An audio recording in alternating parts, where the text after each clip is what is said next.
하늘을 쳐다보세요. 당신을 사랑하는 하나님께서 해결해 주실 거예요. 지금 당신이 먼저 해야 할 일은 하나님이 하신 일을 인정하면서 모든 것이 합력하여 선을 이룰 줄 믿고 따라가는 일이죠. 아무것도 염려하지 말고 오직 모든 일에 기도와 간구로 너희 구할 것을 감사함으로 하나님께 아뢰라.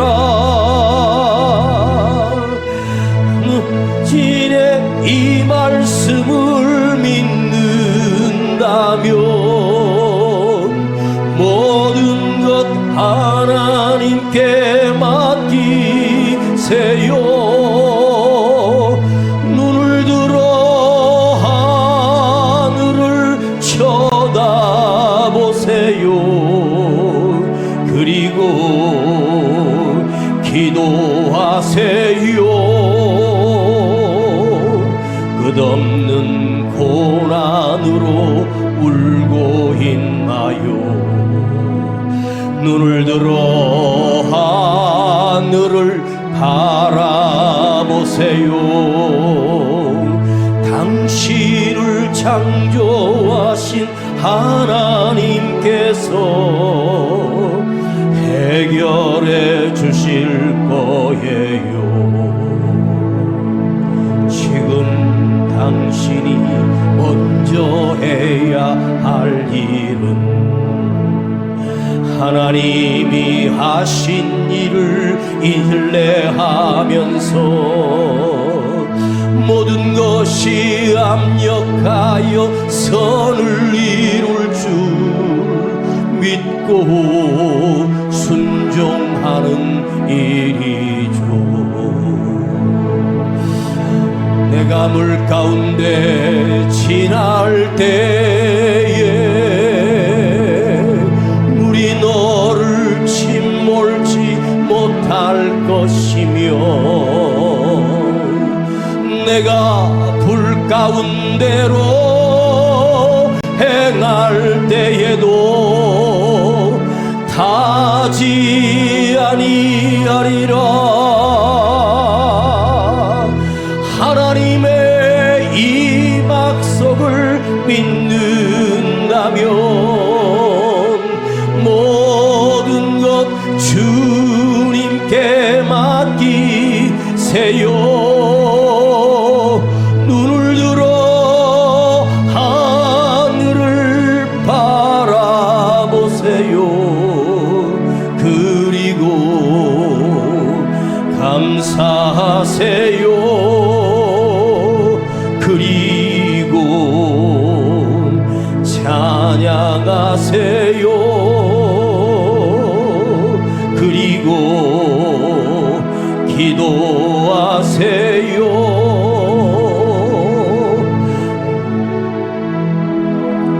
내가 물 가운데 지날 때에 물이 너를 침몰지 못할 것이며 네가 불 가운데로 행할 때에도 타지 아니하리라. 하나님의 이 약속을 믿는다면 모든 것 주님께 맡기세요. 눈을 들어 하늘을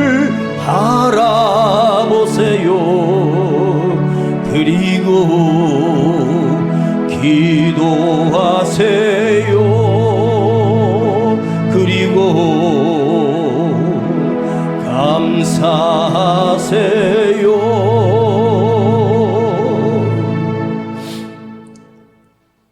오늘 구약성경 예레미야 33장, 구약성경 1106페이지, 예레미야 33장 1절부터 3절까지 보겠습니다.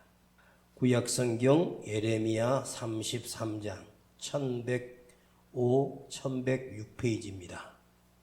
예레미야 33장 1절부터 3절까지 읽겠습니다. 시작. 예레미야가 아직 시위대 뜰에 갇혔을 때에 여호와의 말씀이 그에게 다시 임하니라. 가라사대 이를 행하는 여호와, 그것을 지어 성취하는 여호와, 그 이름을 여호와라 하는 자가 이같이 이르노라. 너는 내게 부르짖으라.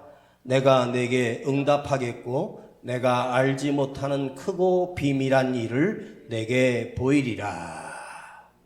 이번 주 내일이죠. 내일 중복이라고 합니다. 가장 뜨거운 여름을 초복, 중복, 말복으로 우리 조상들이 만들었어요. 그 복자가 뭐냐 하면 복복자거든요. 더워 죽겠는데 복이라고 붙였어요. 왜 복이라고 지었는지 아십니까? 이 뜨겁고 더울 때 곡식이 익어요. 곡식이 자라요. 이 뜨겁고 더울 때 과일이 단맛을 내요. 신기하죠? 그리고 가을이 올 때 아침 낮과 기온차가 높아지면서 과일은 당도가 깊어지고 곡식은 단단해지기 시작해요. 그래서 옛날 우리 어른들은 여름에 곡식이 그렇게 자라는 걸 보고 복자를 붙였답니다. 그래야 우리가 1년을 또 먹고 사니까. 이 뜨거운 여름이 없었으면 뭘 먹고 살겠는가. 사계절을 사는 우리나라는 무엇을 심든지 다 잘 되는 나라인데, 지금은 여름이 뜨거운 정도가 아니라 후덥하죠. 습도가 90% 이상입니다. 비가 올 때는요 습도가 100%예요. 한 20년 전 홍콩을 여행 간 적이 있었는데, 거기야 낮에 우리 목사님들과 버스를 타려고 가면 그 호텔에서 나와서 관광버스를 타는 그 시간에 한 5분만 걸어도 얼마나 후덥지근한지 여행 가이드가 그러더라고요. 라면을 끓이면 아무리 끓어도 물이 안 준대요. 습도가. 홍콩에 가면 아파트 집 같은 데 바깥에 빨래들이 무지하게 많이 널려 있거든요. 3일 있어야 빨래가 마른답니다. 그런데 거기 그 당시에 습도가 80%라 그랬는데 지금 우리나라가 90%예요. 그러니까 습도가 100도라는 말은 내가 물속에 빠져 있는 거거든. 후덥해서. 얼마 전 어느 교도소에서 감옥의 죄수들이 데모를 했어요. 에어컨 설치해달라고. 그래가지고 정부에서 한 12억 정도를 들여서 전국 교도소에 에어컨을 설치하는데 방에는 안 되고 복도에다가 설치해 주겠다는 거예요. 딱 3평 감옥 안에 15명에서 20명 죄수들이 같이 누워서 잡니다. 바로 다닥다닥 붙어서 자요. 한번 생각을 해봤어요. 3평 방에 20명이 들어가서 선풍기 2대를 가지고 벽걸이 선풍기 2대로 거기서 잠을 잔다. 그 지옥이죠. 그래서 에어컨을 설치하겠다고 그랬더니 죄를 져놓고 무슨 에어컨이냐. 니들이 호텔 들어갔냐.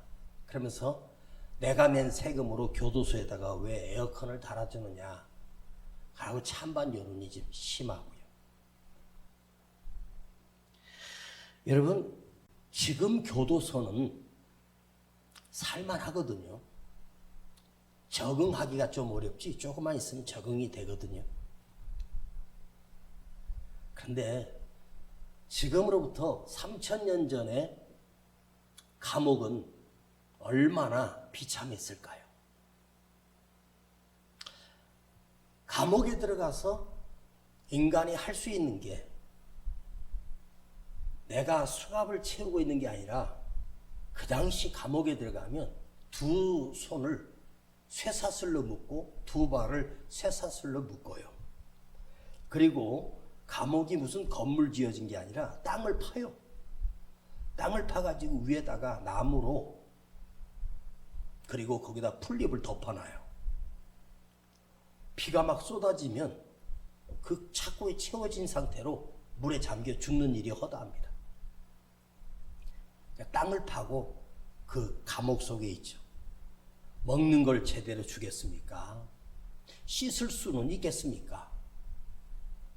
하루에 죽지 않을 만큼의 물과 죽지 않을 만큼의 빵을 씹으며 하루하루 버티는 감옥.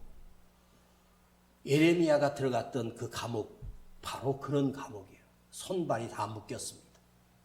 할 수 있는 게 아무것도 없어. 숨만 쉴 수 있고 착고에 채워진 상태로 잠이 들고 하루 한 끼, 아니 반 끼도 아닌 겨우 빵 한 조각 먹고 살아야 하는 그 감옥. 그 감옥에서 예레미야가 자기 삶 속에서 최고의 기쁨을 누려요. 예레미야가 감옥에 갇혔을 때 하나님의 음성이 예레미야에게 들려지는데 기가 막힌 하나님의 말씀이 들려지는 거예요. 너는 내게 부르짖으라. 내가 내게 응답하겠고 네가 알지 못하는 크고 비밀한 일을 너에게 보여줄게. 이 엄청난 말씀을 하나님이 예레미야에게 하시는 거예요. 언젠가 송구영신 예배 때 말씀 카드를 뽑았는데 우리 성도들 중에 어떤 분이 강단에서 제가 기도할 때 그걸 보여주는 거예요. 목사님, 이번에 진짜 좋은 말씀 뽑았다고. 그런데 너는 내게 부르짖으라. 기도하면 내가 너에게 응답해주고 네가 알지 못하는 크고 비밀한 일을 너에게 보여주고 너에게 맡겨준다. 얼마나 좋은 말씀이에요. 그죠? 진짜 이 말씀 카드를 뽑았는데 너무 좋아하시는데 제가 권사님, 이건 예레미야가 감옥에서 하나님의 주신 말씀이에요. 그 감옥에서 받은 말씀이에요. 그랬더니 아이고. 자, 여러분 오늘 나는 자유하고 내 마음대로 할 수 있는 상황과 그런 상황에서 하나님의 말씀이 내게는 전혀 들려지지 않는 그런 삶과 몸은 부자유하고 갇혔지만 하나님의 거룩한 말씀이 내게 들려지는 영적으로 깨어있고 살아있는 자로 살 것인가? 아마도 오늘 이 시대에 누구에게 물어보면 아마도 1번일걸요? 은혜 안 받아도 좋으니까 나 마음대로 살게 해달라고요. 감옥에 갇혀서 이런 말씀이 내게 들려지는데 그게 무슨 의미가 있겠냐고. 자, 몸은 묶여 있는데 그 속에 하나님의 말씀은 내게 엄청난 역사와 자유를 주시는 생명의 복음을 내게 주신다. 겉으로 드러나고 겉으로 보여지는 것을 우리가 누릴 것인가? 심령 속에 하나님의 음성이 나에게 들려지는 것을 선택할 것인가? 여러분 어디에 있든지 어떤 상황이든지 우리가 선택해야 될 건 뭐냐? 내가 고난을 당하고 아픔을 당하고 견딜 수 없는 일들을 만난다고 해도 내가 이 예배나 주님 앞에서 내 삶 속에서 하나님의 말씀이 끊임없이 들려지는 은혜가 있는 이 삶을 우리는 선택해야 된다는 거예요. 결코 우리는 육적인 자유가 중요한 것이 아니라 영적인 하나님의 음성이 아니고서는 내가 살아있는 게 아니기 때문입니다. 몸은 자유하다고 해서 그 자유가 영원한 자유가 아니에요. 몸은 자유하지만 기껏해도 100년도 못 살고 죽는 게 인간인데 내 영혼이 하나님이 주신 말씀이 들려있다면 그 생명의 말씀은 인간이 이 땅에 살아가는 6, 70년, 7, 80년이 세월이 아니라 영원히 하나님이 나와 함께 하시는 영원한 자유의 생명의 말씀이 바로 하나님의 말씀입니다. 저는 이 말씀을 묵상하면서 물고기 뱃속에 갇혔던 요나를 생각해 봤어요. 그런데 이 요나가 풍랑 속에서 제비 뽑혀 바다에 던져질 때 만일 하나님께서 요나가 그 망망대해에서 그 배가 아무리 커도 바다에선 점 하나도 안 되는 거기서 한 사람이 떨어지면 누가 기억하겠습니까? 근데 그 떨어지는 그 순간 1분만 늦어도 사람이 물속에 잠겨서 숨 못 쉬고 죽거든요. 그런데 떨어지는 순간 고기가 와서 입을 떡 벌리고 요나를 삼켜요. 그 물고기 뱃속에 들어가서 윗속에 들어가서 하나님께서 그 윗속에 요나가 살 수 있도록 그를 썩지 않고 삼켜지지 않고 소화되지 않도록 그곳에 공기를 공급하시고 그것도 3일 동안이나. 그러면 물고기 뱃속에 갇힌 것이 요나가 그게 저주가 아니라 복이었거든요. 그게 뭐예요? 그 물고기를 하나님이 준비하고 계셨어요. 하나님이 예비하셨다는 거예요. 하나님이 미리 준비하고 계셨어요.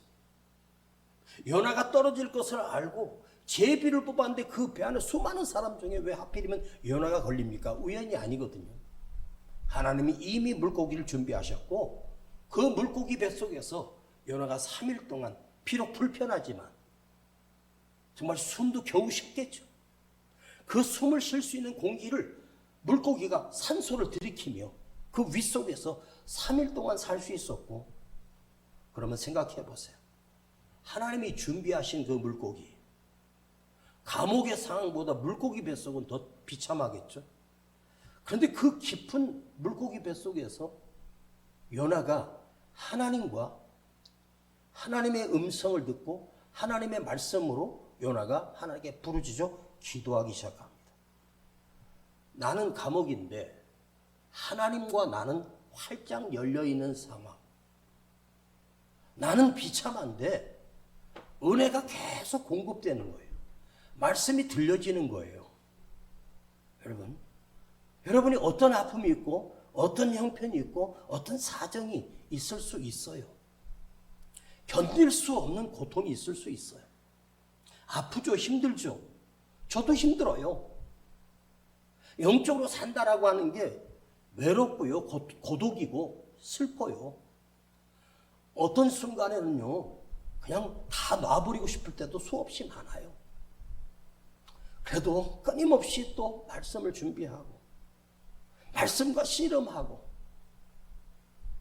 거기에 내 인격이 들어가고 거기에 내 인간의 생각이 들어가면 찢어버리고 진짜 하나님 말씀만 골라 담아서 설교하고 싶은 게 지금의 저의 상황이고 제 마음입니다. 하나님이 나를 버리지 아니하셨구나.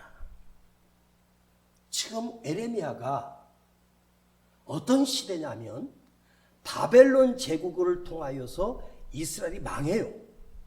망해서 수천 년 동안 로마 시대까지 계속해서 이스라엘 백성은 하나님께 버림받아요. 그런데 바벨 제국을 통해서 하나님께서 이스라엘 백성을 치시려고 계획하신 것을 선지자에게 알려줘요. 그리고 백성들에게 경고해요. 하나님께 돌아오라. 우상을 버리라. 다시 하나님께 엎드려 기도하고 살아있는 제사를 드려라. 그랬더니 백성들이 예레미야에게 헛소리한다고 감옥에 가둬버렸어. 그 경고를 이스라엘 백성들은 우습게 여겼어. 바벨 제국이 그들을 삼킨다고 말 같지도 않은 소리. 여러분, 오늘 뉴스가 나왔는데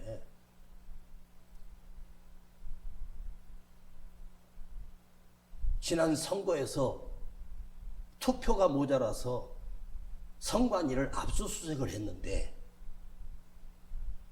하나가 터져버렸어요. 선거가 조작됐다라고 하는 거 선거 직원들이 다 밝혔습니다. 내가 성남동에서 투표를 했는데 이게 부산에서 가서 투표한 거로 되는 거예요. 숫자만 맞는 거지 이 사람이 누구를 찍었느냐는 중요하지 않아요. 표수만 딱 맞으면 된다는 거지. 그러니까 지금까지 우리는 속고 사는 거야. 내가 정말로 이 대한민국 국민으로서 어떤 후보를 선택했는데 그건 중요한 게 아니야. 얼마든지 바꿀 수 있게 된 거죠. 그러면 이번만 그런 게 아니라 지금까지 그게 관례가 됐다는 거죠. 그걸 딱 듣는데 이게 진짜일까? 어떻게 선거를 이렇게 우습게 여기고 했을까? 그래서 제가 그걸 보면서 기가 막힌 거예요. 오호, 이 나라가 어떤 정치적인 이념으로 이게 돌아가고 있구나. 여러분 잘 들어봐요. 우리는 예수를 믿는 사람이에요. 내가 어떤 정치적인 보수 아니면 뭐 우파 좌파 할 수 있지만 그보다 더 위에 있는 게 믿음이라고요. 에? 하나님 우리에게 영적인 자유를 주셨기 때문에 자, 내가 이 세상에서 끝날 이것이 나의 전부가 아니라 영원한 하늘나라에 가서 하나님의 자녀로 사는 것이 목적이잖아요. 그러면 내가 하나님의 백성이 되는 것이지 내가 정말로 믿음의 사람이라면 이 나라를 걱정하고 이 나라가 잘 되기를 위해서 기도해야 되는 것이 우리 그리스도인의 사명이죠. 누구는 뭐다 이렇게 나눠서 이념으로 싸우고 있고요. 난 이게 너무 싫은 거예요. 정말로 나라를 걱정하고 하는데 이걸 그 투표에 부정이 밝혀지니까 충격을 너무 받아가지고요. 한동안 제가요 어이가 없더라고요. 와, 지금 이 시대가 어느 시대인데 모든 것이 AI, 컴퓨터 완전히 그런 시대인데 이것도 조작이 가능하구나. 그래서요, 와 무섭구나. 투표 조작이 박정희 때만 한 게 아니더라고요. 이게 계속 있었다니까 너무 슬퍼지는 거예요. 아버지, 누구를 믿고 살겠습니까? 이 나라가 바르게 세워져야지요. 자, 만 20세 이상이면 그가 아무리 잘 살든지 못 살든지 가지고 있든지 배웠든지 못 배웠든지 모두가 다 우리 국민은 한 표를 선거할 수 있는 특권이 있는데 이것마저도 누군가 조작을 한다 그러면 이건 이 나라가요 공산당도 아니고요 이 나라가 이상해진 거 아니겠어요? 그 사람들의 생각대로 얼마든지 조작이 가능하다니까 내 마음이 너무 슬픈 거예요. 아, 이게 사람이 할 수 있는 일이 아니구나. 하나님이 이 나라를 안 붙들면 우리나라도 에레미야 시대처럼 망하게 되고 있는 건 아닌가? 여러분 잘 들어봐요. 잘 들어봐요. 대한민국은요 망해요. 미국도 망하고요. 다 망해요. 그리고요 나도 망해요. 우리도 죽어요. 끝나요. 내가 이 세상에서 영원히 살 것 같지만 내가 갈 날이 얼마 남지 않았어. 자꾸 목사님 죽음 얘기하는데 이건 현실이에요. 주일 설교 노트에 이렇게 담았어요. 이번은 내 차례다. 제가 우리 성도들이 장례식 할 때 예배 드릴 때마다 제가 늘 똑같은 설교를 했습니다. 다음은 내 차례다. 이 장례식에 명패가 붙일 이름은 내 이름이 될 것이다. 저 걸린 사진이 내 사진이 될 내 차례가 금방 온다. 그래서 어쩌면 우리는 죽음을 향해서 끊임없이 가다가 어느 순간 떨어지며 끝나는 거예요. 내가 아직 젊다고요? 아닙니다. 순서가 없어요. 그러면 어떻게 돼야 돼요? 뭐가 나라가 어쩌고저쩌고 하지만 바르게 됐으면 좋겠지만 가장 중요한 건 뭐냐? 아직도 내 안에 하나님의 음성이, 하나님의 말씀이 들려지고 있는가? 이게 중요한 거예요. 여러분, 예레미야가 감옥에 그 쇠고랑에 묶여 있는데 예레미야에게 무엇이 가장 중요하냐고 누가 보든지 본인에게 물어봐도 당장 이 감옥에서 나와서 자유의 몸이 되는 것이라고 할 수 있겠지만 하나님은 그를 묶어 놓으시고 쇠고랑에 채우시고 그 땅 속에 갇혀 있는 그 극험한 상황에서 하나님이 예레미야에게 선명한 음성이 들려지는 거예요. 그에게 하나님의 말씀이 뚜렷이 들려지는 거예요. 아주 선명하게 들려지는 거예요. 왜요? 왜 하나님의 음성이 감옥에 갇혀 있는 비참한 나에게 들려질까요? 내가 나오는 것이 최고 좋은 세상일까요? 아니에요. 감옥에 갇혔는데 하나님의 말씀이 내게 더 크게, 더 선명하게 들려지기 시작합니다. 지금 예레미야가 갇혀있지만, 갇혀있는 모양은 갇혔지만 감옥 속에 하나님께서 나와 함께 계신다는 증거입니다. 하나님이 나를 버리지 아니하셨다는 증거입니다. 하나님이 나와 지금도 함께하고 계신 거예요.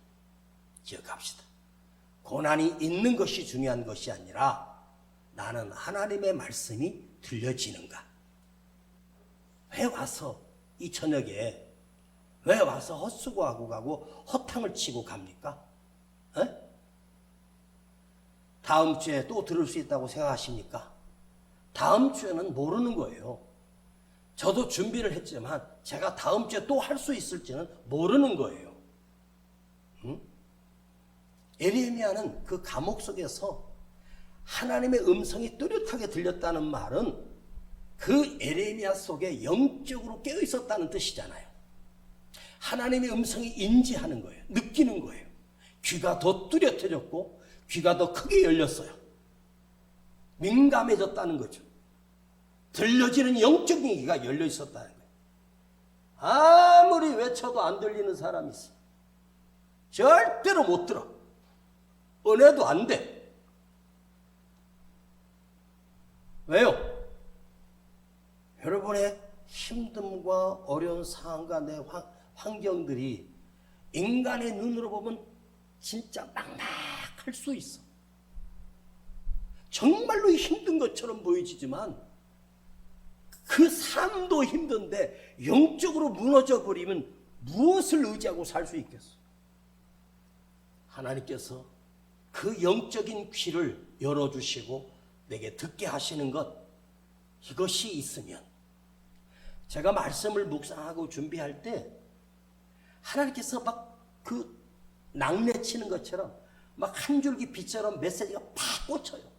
그걸 그 순간에 안 적으면 그냥 사라져 버리는 거예요. 선지자들이 하나님의 음성을 듣고 기록한 것을 보면 기가 막히잖아요. 그 순간에만 들려지는 거예요. 그리고 조금 있다가 써야지 하고 나면 뭐지? 없어져요. 막 또 해도 안 돼요. 그래서 그게 딱 들릴 때 바로 메모해야 돼요. 그 앞글자라도 써놔야 돼요. 막 쓰다가도 그걸 써놔야 돼요, 위에다. 저는 이걸요 너무 많이 느꼈어요. 그래서 하나님의 그 메시지와 하나님의 그 뜻이 내 안에 딱 꽂혀올 때 제가 기가 막힌 거예요. 이야, 어떻게 이런 메시지가 여기 숨어있지? 제가 놀라운 거예요. 제 머릿속에서 나올 수가 없어요. 그런데 하나 느끼는 것이 있습니다. 아, 주님은 나를 아직 붙들고 계시는구나. 주님은 나를 버리지 아니하셨구나. 그래서 내가 영적으로 조금이라도 깨어있으니 주님의 음성이, 깨달음이, 메시지가 내게 들려오고 있구나. 여러분, 상황이 힘들어도 우리는 어떤 것으로 위로를 내느냐? 주님이 지금 나를 붙들고 계시는구나. 오늘 밤 이걸 느끼고 갔으면 좋겠습니다. 주님이 나를 버리지 아니하셨구나. 나를 붙들고 계시는구나. 또 한 가지 내가 그 음성이 들려질 수 있는 것은 아직도 내가 깨어있고 말씀을 사모한다라고 하는 것은 나는 끝난 것이 아니라 하나님의 소망이 내 안에 아직도 깨어있고 살아있다는 증거입니다. 아무것도 할 수 없어요. 아무것도 할 수 없는 것. 그럼에도 불구하고 하나님은 여전히 나를 붙들고 씨름하고 계시고 나를 붙들고 일하고 계신다는 사실을 잊지 마십시오. 지난주 주일 생이 먼저가 아니고 사가 먼저라고 하는 설교를 두 번째 설교를 준비했습니다. 사도 바울이 로마까지 가는 결심을 하고 그 큰 안정된 예배소 교회를 버리고 그리고 예루살렘에 와서 잡혀서 로마에 가서 죽습니다. 그런데 바울이 그 감옥에 갇힌 로마에서 약 4년간의 감옥에서 결국은 참수형, 목구를 칼로 내리쳐서 목이 떨어져 죽습니다. 그런데 사도 바울이 만일 거기서 죽지 않고 서바나까지, 저 터키나 더 높은 지역까지 가서 복음을 전할 수 있는 기회를 왜 주님이 안 주시고 로마에서 참수형으로 죽게 하셨는가를 생각해 봤어요. 그런데 놀랍게도 바울이 약 23년 정도 복음을 전했던 기간입니다. 23년 정도의 복음을 전했던 그 짧은 기간이 온 세상을 복음화시켜요. 이게 어떻게 가능할까? 그런데 사도 바울을 통해서 주님이 일하셨던 것을 보면 놀랍게도 바울이 로마 감옥에서만이 아니라 그 중간중간에 감옥에 갇혔던 일이 수없이 많아요. 그런데 그 감옥 속에서 사도 바울이 썼던 편지들이 신약성경의 4권이에요. 에빌골문, 그걸 옥중서신이라고 해요. 그러니까 사도 바울이 자유의 몸으로 가서 복음을 전했고 자유의 몸으로 로마를 변화시킨 것이 아니라 감옥에서 온 시위대, 자기를 지키는 시위대를 만나 그들을 전도하기 시작하면서 로마가 변한 거예요. 그러니까 사도 바울이 자유의 몸으로 할 수 있었던 것보다 갇혀 있을 때 이런 역사가 훨씬 더 커요. 엄청나게 커요. 비교가 안 돼요. 이걸 제가 그랬구나. 성경을 읽으면서 그 옥중서신을 다시 읽으면서 느끼는 게 뭐냐면 우리 하나님은 나를 감옥에 두시고 엄청난 일을 하셨구나. 그 감옥에 안 갇혔으면 편지 쓸 시간이 있었겠습니까? 그게 오늘날 우리 성경에 그 옥중서신 성경을 우리가 볼 수 있겠어요? 어림없어요. 내가 만드는 뭔가가 아니라 나를 얽매이고 감옥에 가두고 나를 아무것도 못하게 한 상황에서 하나님이 일하시는 일이에요.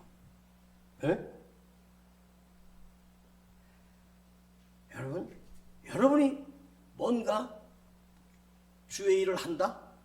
주의 일을 내가 어떻게 해요? 주의 일은 우리가 하는 게 아니에요. 주의 일은 주님이 하는 거예요. 근데 이게 해석이 잘못돼가지고 내가 주의 일을 한다고 생각해. 목회를 하는데 목사가 주의 일을 하는 거예요? 아니에요. 내가 주의 일을 어떻게 해요? 주의 일은 주님만이 하실 수 있는 거예요. 저는 아무것도 할 수 있는 게 없어요. 내가 뭘 한다? 아니에요. 그 사람이 있던 그 자리에 사라지면 할 사람이 없을 것처럼 또 하나님께서 또 새로운 일을 이루시는 거예요. 사람이 하는 게 아니에요. 나 같은 것을 주님이 사용하고 계신 것만 해도 이건 10,000,000번을 감사해도 갚을 길이 없어요. 그걸 기억하세요. 감옥에 갇혔는데 보세요. 요셉은 보디바리 집에 10년 노예 생활하고 3년의 감옥 생활할 때 왜 하나님께서 요셉이 감옥에 있는 그 순간 바로가 꿈을 꾸어서 요셉을 불러낼 수밖에 없었을까요? 요셉이 아버지 품에서 사랑받고 자랐으면 요셉은요 버르장머리 없는 인간 됐을 거예요. 자기밖에 모를 거예요. 그런데 더 이상 내려갈 수 없는 가장 밑바닥으로 내려간 요셉을 통해서 7년의 대흉년을 이끄는 위대한 지도자로 하나님이 세우셔요.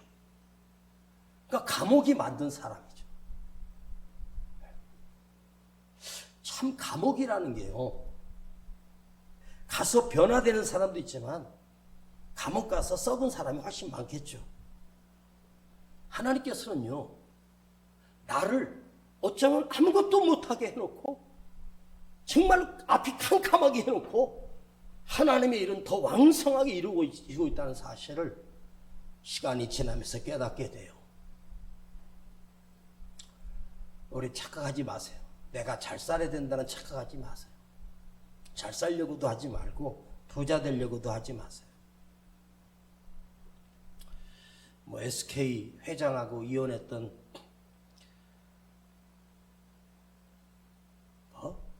돈을 9,400 얼마를 받았대, 미자료를. 그러니까 거의 1조예요, 1조. 와, 그럼 100번도 이혼하겠네. 9,040매도? 와, 여러분, 그 여자 거의 1조를 받으니까, 위자료를 받으니까 그것도 현금으로 줘야 된대요, 법에서. 와, 인생 활짝 열렸겠다. 돈이 그렇게 많으면 행복할까? 여러분, 돈이 우리에게 행복을 주는 게 아니에요. 감옥에서 주시는 하나님의 음성은요, 겉에서 나타나는 일이 아니에요. 내 안에서 일어나는 일입니다. 감당할 수 없는 하나님 놀라운 역사를 이뤄요. 나는 지금 힘든데 하나님 말씀이 요동치고 있고 내 안에서 하나님 말씀이 역사하기 시작해요. 끊임없이 내 안에 하나님 말씀을 심어주시기 시작합니다. 피하려고 하지 맙시다. 도망가도 되는 게 아니에요. 나는 하나님 손 안에서 도망갈 수가 없어. 어차피 우리는 하나님께 붙들린 자야. 그러면 그 안에서 어떻게 해야 돼? 주님 앞에 쓰임받는 것으로 감사하고 그 은혜를 누리며 살아야 되죠. 여러분, 내가 할 수 있는 건 없어. 하나님이 이루시고요, 하나님 만드시고요, 하나님 성취하시고요. 자, 2절을 한번 읽고 마치겠습니다. 이를 행하는 여호와, 그것을 지어 성취하는 여호와, 그 이름을 여호와라 하는 자가 이같이 이르노라. 하나님께서 자기 자신을 이렇게 말해요. 이를 행하는 여호와, 그것을 지어 성취하는 여호와. 우리가 성취할 수 있어요? 우리가 이룰 수 있어요? 이를 행하시는 여호와예요. 그러면 어떻게 해야 돼요? 내가 할 수 있는 게 없죠? 하나님이 나 같은 것을 통하여 행하시고 그 성취하시는 분도 하나님이셔요. 역사를 주관하시는 분이 하나님이셔요. 하나님이 성취하시고 하나님이 이루시는데 내가 할 수 없는 일을 하게 하시고 건널 수 없는 것을 건너게 하시는 놀라운 능력이 그분 안에 있습니다. 그럼 어떻게 돼요? 우리는 어떻게 돼요? 그 하나님이 나의 하나님이 되고 그 하나님이 나의 아버지가 되면 돼요. 하나님께서 이스라엘 백성들을 광야 40년 건널 때 뭐라 그러는지 아세요? 내가 너희를 광야에서 내 품에 안고 건넜다. 하나님 이스라엘 백성을 그 품에 안으시고 건너게 하셨대요. 신발이 안 닳고 옷이 헤어지지 않았어요. 매일마다 만나를 내려주셨어요. 하나님이 얼마나 그 광야에서 하나님께서 이스라엘 백성을 품에 안아주셨습니까? 그런데 그들은 광야만 보고 하나님을 잊어버렸어. 어떻게 돼요? 결국 다 죽었습니다. 여러분, 신앙생활 잘하다가 믿음의 삶을 살다가 하나님의 은혜를 잃어버리면 비참해지는 거예요. 어디 가면 당신을 위로해주고 어디 가면 누가 당신을 도와줄 것 같습니까? 아닙니다. 너는 내게 부르짖으라. 너는 내게 부르짖으라. 왜 하나님이 나에게 부르짖으라고 할까요? 에레미야에게만 부르짖으라고 한 게 아니에요. 감옥 같은 내 삶 속에서 하나님이 오늘도 나에게 말하고 계십니다. 너는 내게 부르짖으라. 내가 너에게 응답하리라. 내가 너를 도와주리라. 내가 알지 못하는 크고 비밀한 일을, 엄청난 일을 내가 이루고 성취할 거야. 너 감옥에 있지? 그러나 내 음성이 또렷이 들려져. 내 음성이 너에게 들려져. 그래서 너는 내게 부르짖어. 너는 나에게 구해. 내가 너를 통하여 놀라운 일을 행하고 있어. 우리는요, 연약하고 가진 거 없어도 우리 안에 하나님의 말씀이 담겨져 있으면 그것은 내 그릇이 아니라 하나님의 그릇이 돼요. 내가 어떤 도구가 되느냐? 하나님의 은혜로 쓰임받는 도구가 되는 거예요.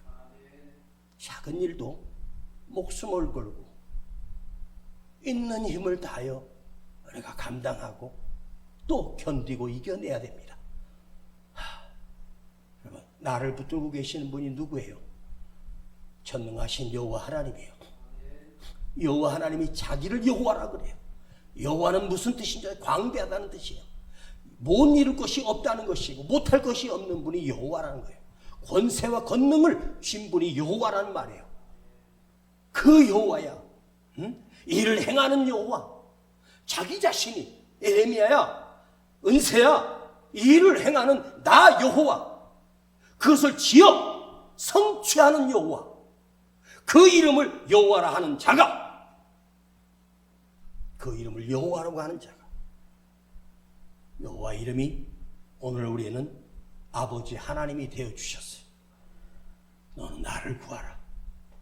사랑하는 여러분, 내가 해결할 수 없는 문제 앞에서 여호와 이름을 부를 수 있다면 그대는 감옥이어도, 그대는 질병이어도, 그대는 저주 속에 있어도, 그대는 숨 쉴 수 없는 곳을 있어도 그것이 감옥이 아니라, 그것은 어둠이 아니라 빛이요, 밝음이요, 천국입니다. 오늘 그걸 누리기를 축복합니다. 그걸 경험하고 갑시다. 기도합니다. 거룩하신 아버지 하나님, 내가 할 수 없는 일들이 너무 많고, 아니 내가 이룰 수 있는 일은 아무것도 없음을 고백합니다. 여호와, 너는 나를 잊지 마라. 내가 그 여호와야. 내가 그 권능자야. 내가 너의 하나님이라고 오늘 우리에게 말씀하셨습니다.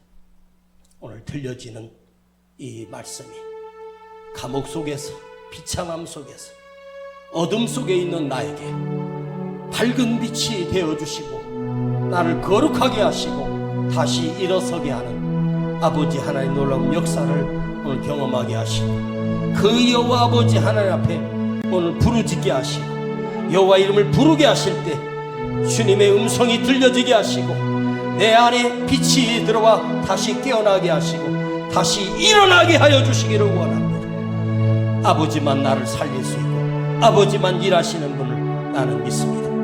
거룩한 주님을 오늘 기도하는 시간에 느끼게 하여 주시옵소서. 예수님의 이름으로 기도하옵나이다. 아멘. 끝없는 고난으로 울고 있나요? 눈을 들어 하늘을 쳐다보세요. 당신을 창조하신 하나님께서 해결해 주실 거예요. 지금 당신이 먼저 해야 할 일은 하나님이 하실 일을 신뢰하면서 모든 택하여 선을 이룰 줄 믿고 순종하는 일이죠. 내가 물 가운데 지날 때에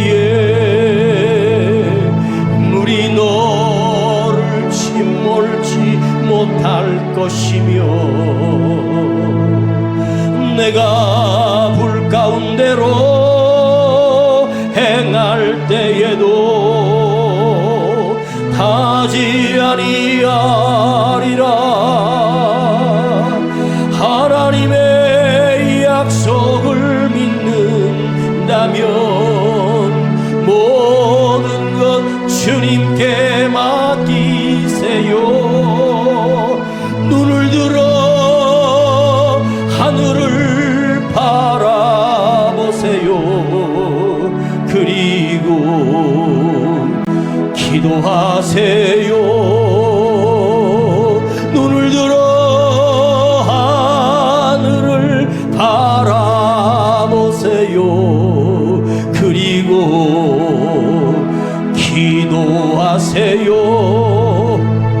감옥에 갇혀있는 예레미야에게, 아니 오늘 우리에게 아버지 하나님 여호와께서 너는 내게 부르짖으라고 말씀하십니다. 부르짖는다는 말은 내가 입을 열어 여호와 이름을 찾는 것입니다. 아버지 하나님을 내가 불러야 합니다. 여러분, 입을 움직이고 소리를 내십시오. 부르짖는다는 말은 무슨 말인지 아십니까? 소리가 난다는 뜻입니다. 입 다물고 생각으로 기도하지 말고, 조물조물거리지 말고, 아버지 하나님 나를 살려주세요. 아버지 하나님 나를 고쳐주세요. 아버지 하나님 나를 치료해주세요. 아버지 하나님 내가 이기게 해주세요. 아버지 하나님 내가 뛰어넘게 해주세요. 그 일을 이루시는 여호와께서 내게 행하여 달라고 입을 열어 부르짖어야 됩니다. 부르짖는 자에게 응답하시지 생각으로 기도가 아니야. 주여 부르고 내 입으로 부르짖어 기도합니다. 주여